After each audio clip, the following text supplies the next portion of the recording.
আমাদের রায়কিশোরী আর মাধবকে কিভাবে দুপাট্টা দিয়ে ড্রেস পরিয়েছিলাম সেটা তো তোমাদের সাথে আগেই শেয়ার করেছি।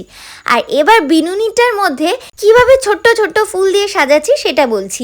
অ্যাকচুয়ালি আমার মনে হয়েছিল যে চুলটা যেন কিছু মিসিং লাগছে, এমনিতে তো খুব সুন্দর লাগছে আমাদের রায়কিশোরীকে, কিন্তু এই ছোটো ছোটো ফুলগুলো দিলে যেন আরও ভালো লাগবে। আর সেই কারণে আমি কৃষকে বলেছিলাম যে তুমি যদি কোনোভাবে পারো ফুল লাগিয়ে দিও। আমি না এত ক্রিয়েটিভ নই, আমার মাথায় আইডিয়াগুলো আসে না, কিন্তু ছোটো ছোটো ফুল ছিল যেগুলো আমি বার করে দিয়েছি আর কৃষকে বলেছি দেখো যদি পারো।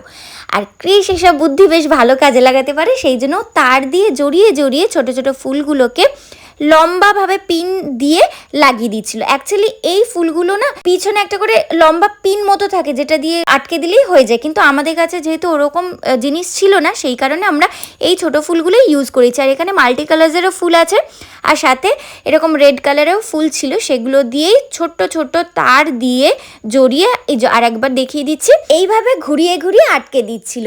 আর পুরো হেয়ারটা হয়ে যাওয়ার পর আমাদের রায়কিশোরী আর মাধবকে কেমন লাগছিল সেটা কিন্তু জানাতে ভুলো না।